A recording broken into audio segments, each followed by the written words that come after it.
एक बड़ा सा पिंजरा जिसके अंदर जंजीरों में बंधा हुआ है हमारा हीरो दी ब्लैक स्वर्ड्समैन, हजारों डीमंस का कातिल, इविल स्पिरिट्स का अकेले खात्मा करने वाला एक राज्य के सेना द्वारा कैद किया जा चुका है। वो इस सिचुएशन से कैसे बाहर निकलेगा जानते हैं हम आज के इस एपिसोड में।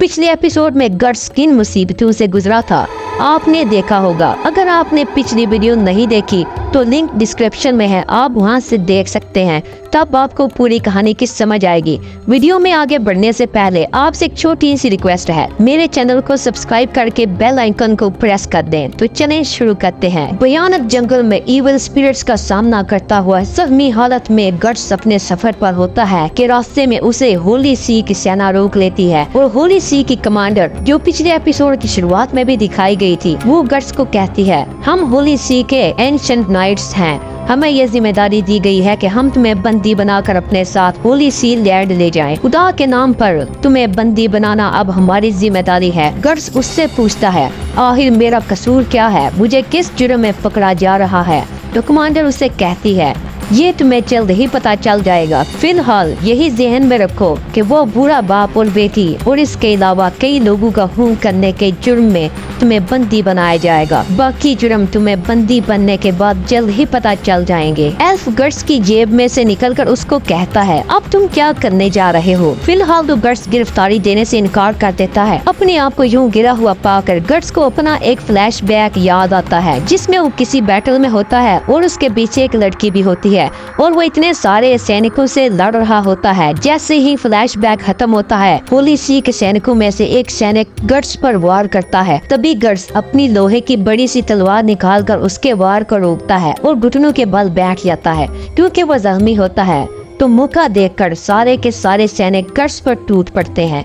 शुरू में तो गट्स सिर्फ अपने लोहे के हाथ से ही उनके वार को रोक रहा होता है, जबकि सैनिक उस पर क्रॉसबो से भी हमला कर रहे होते हैं। लेकिन गट्स उनके हर वार को नाकाम बनाकर बचता ही चला जाता है। जिस तरह से सैनिक उसकी तरफ बढ़ रहे होते हैं, इससे साफ पता चलता है कि वो गट्स को जान से मारना चाहते हैं। तभी उनकी कमांडर उनको कहती है कि इसे जान से नहीं मारना, हमें बस इसे बंदी बनाना है। कमांडर को वाइस कमांडर और सर्वेंट ये सारा मंजर देख रहे होते हैं कि कैसे गट्स जख्मी हालत में भी अकेला ही इतने सारे सैनिकों से लड़ रहा है। तभी अचानक एक तीर आकर गट्स की टांग में लग जाता है। गट्स नीचे झुकता है तो सारे सैनिक गट्स पर टूट पड़ते हैं। गट्स ये सब देखकर गुस्से में आ जाता है और अपनी तलवार को हवा में लहराता है और 8-8, 10-10 सैनिकों को एक ही वार में काटता चला जाता है। वाइस कमांडर और इसके साथी ये देखकर चौंक जाते हैं और कमांडर के पैरों तले से जमीन निकल जाती है। उसे एहसास होता है कि ये आदमी और इसकी तलवार कितनी ताकतवर है, इसीलिए लोग इसे ब्लैक स्वर्ड्समैन कहते हैं। ये सब मैंने आज अपनी आंखों से देख लिया है। कमांडर का साथी कहता है कि अगर ऐसा ही चलता रहा तो हमारे सारे सैनिक एक एक करके मारे जाएंगे।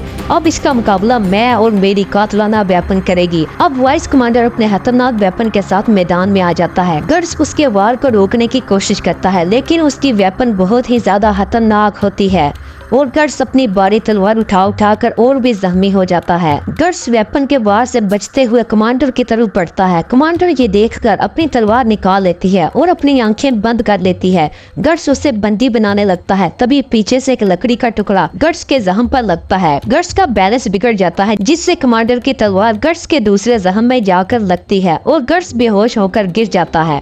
फिर हमें दिखाया जाता है कि जिंदगी में पहली बार कमांडर की तलवार लगने से किसी के शरीर से खून निकलता है। उसकी वजह से कमांडर कांप रही होती है।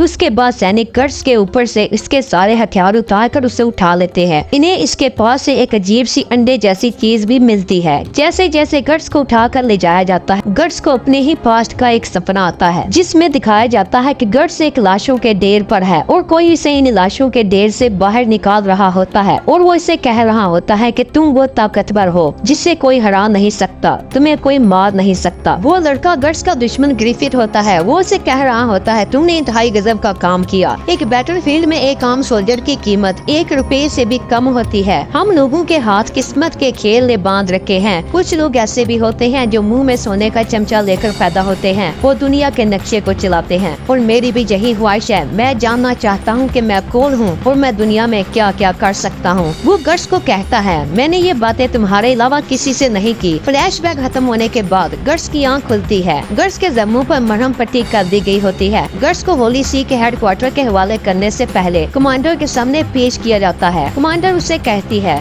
कि तुम्हें जो जो कुछ पता है जल्दी से बता दो, वरना मुझे तुम पर सख्ती करनी पड़ेगी। गर्ट्स डरने की बजाय हंसना शुरू कर देता है। गर्ट्स की हंसी कमांडर को चुभने लगती है। गर्ट्स उसे कहता है, ओह बुरा मत मानना, मेरी बदकिस्मती देखो, इन हुदाओं वगैरह से मेरी नहीं लगती और तुम जैसों के पास मैं चला आया। होली सी जो हर अपना काम खुदा के नाम पर करते हैं। गर्ट्स की ये बात सुनने के बाद कमांडर गुस्सा हो जाती है और उसे कहती है, अगली बार बात सोच समझ कर करना। कमांडर ऐसे टाइटल का यूज करती है जो गर्ट्स के वाकई बहुत ज्यादा करीब होता है। वो कहती है, बैंड ऑफ हॉक्स, मिडलैंड के किंग ने इस मैसनरीज के ग्रुप को हायर किया था। इसके मुंह से ये सुनने के बाद गर्ट्स को इन खूबसूरत दिनों की याद आने लगती है जिस वक्त गर्ट्स बैंड ऑफ हॉक्स का हिस्सा हुआ करता था। वो उसे कहती है कि मिडलैंड को धोखा देकर पूरी तरह से फरार होने में कामयाब होने के बाद मुझे ये बात समझ में नहीं आती कि इतनी ज्यादा पावरफुल फोर्स एक ही रात में कैसे गायब हो गई। क्या किसी और ने उन्हें मार डाला था? इतनी ज्यादा पावरफुल फोर्स को कोई कैसे हरा सकता है? अगर ये सच भी है तो कुछ सर्वाइवर्स बचे थे। आखिर इतना कुछ सुनने के बाद गर्ट्स को वो लम्हे, वो घड़ी, वो क़यामत का दिन याद आने लगता है जो दरवाजे पर दस्तक दिए बगैर कमर तोड़कर इनके सरों पर टूट आई थी। गर्ट्स की कातराना आंखों में देखकर कमांडर घबराई होती है। वो फिर से थोड़ी सी हिम्मत दिखाकर कुछ बोलने लगती है। बैंड ऑफ हॉक्स का वो कमांडर जो इतनी बड़ी तलवार अपने साथ रखता है, वो तलवार चलाता है तो 10-10 बंदूक को एक साथ काट देता है, 100-100 लोगों को मौत के घाट उतार देता है। सबसे बढ़कर एक ऐसा मिस्टीरियस ऑब्जेक्ट जिस पर सवाल उठाया जाता है, कहीं ये वो काफराना आइटम तो नहीं। ये देखकर गर्ट्स को वो लम्हा याद आता है जब ग्रिफिथ ने ये बेहली अपने गले में पहना हुआ था। कमांडर उसे कहती है कि चुपचाप इसके बारे में अपना मुंह खोलो, वरना तुम्हें काफराना मजहब कहकर जला दिया जाएगा। गर्ट्स ये सुनकर उसे कहता है कि तुम ये बताओ, तुम कभी अपने खुदा या डेविल से मिली हो? वो उसे सिंपल सा जवाब देती है कि खुदा अपने होने का सबूत दुनिया में इतनी आसानी से नहीं देता और हमारी जिंदगी में ऐसी कुछ चीजें होती हैं जिसके होने का एहसास होता है, फिर आखिर में हम उसे स्वर्ग में मिलेंगे। ये सुनकर गर्ट्स अपनी हंसी को कंट्रोल नहीं कर पाता और एक बार फिर से कमांडर को कहता है कि ये सब तुमने किताबों से सीखा है। एक काम करो, मुझ पर अपने सर पर एहसान करो, अपने गिरजा में जाकर पूजा वूजा करो, यहाँ पर मेरा दिमाग मत खाओ। जहाँ तक बुतों को पूजने की बात है, इन्हें आइडल्स की तरह जो अंदर से खाली हैं। ये सुनकर कमांडर का गुस्सा और भी भड़क जाता है। वो गर्ट्स को मारने लगती है। कमांडर मार मार कर उसे थक जाती है। इसी बीच वाइस कमांडर आकर उसे रोक देता है और कमांडर उसे कहती है कि इसे ले जाओ और जाकर बंद कर दो। फिर दिखाया जाता है कि गर्ट्स धूप में एक पिंजरे में बंद होता है और वो सोच रहा होता है कि मैं इतना धीरे से क्यों काम ले रहा हूँ। इससे ये साबित होता है कि अगर गर्ट्स चाहता तो इन्हें बंदी बनने से पहले ही एक ही वार में खत्म कर सकता था। अब तो गर्ट्स को सीरियस होना ही पड़ेगा क्योंकि रात होने वाली है। दोस्तों, गर्ट्स डेमोनिक प्रेशर को महसूस करता है। तभी वो सोचता है कि अब ऐसी सिचुएशन में कौन मुझे बाहर निकालेगा। तभी आसमान की ऊंचाइयों से वो एल्फ नीचे उतरता है। एल्फ गर्ट्स को कहता है कि फिक्र मत करो, हम एल्फ अपनी रिस्पॉन्सिबिलिटी को समझते हैं। मैं तुम्हारे लिए चाबियां ले आया हूँ। अब रात का अंधेरा गर्ट्स के सर पर टूटा था। गर्ट्स जैसे तैसे आगे बढ़ता चला जा रहा होता है। एल्फ से पूछता है कि तुम अब क्या करोगे? तुम्हारे वेपन तो इस कमांडर के टेंट में पड़े हुए हैं। गर्ट्स उसे कहता है, इससे अच्छी और क्या बात हो सकती है, हम यहाँ से छुटकारा पाने के लिए उसे बंदी बना लेंगे और मैं इस बार इन पर तरस खाने वाला नहीं हूँ। जो भी मेरे रास्ते में आएगा मैं उसे मौत के घाट उतार दूंगा।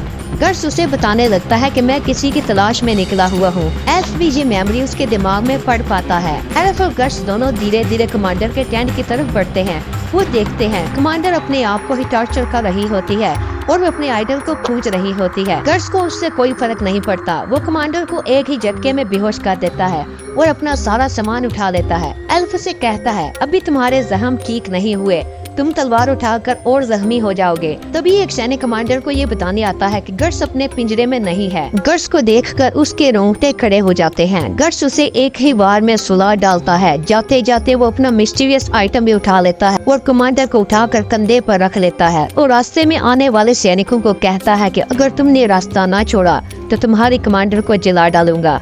इसी तरह गर्स वहाँ से घोड़ा लेकर तेजी से वहाँ से निकल आता है। रास्ते में कमांडर को भी होश आ जाती है। वो शोर शराबा करने लगती है। गर्स उसे कहता है अगर तुमने इसी तरह से शोर शराबा किया तो मैं तुम्हें रास्ते में ही फेंक दूंगा।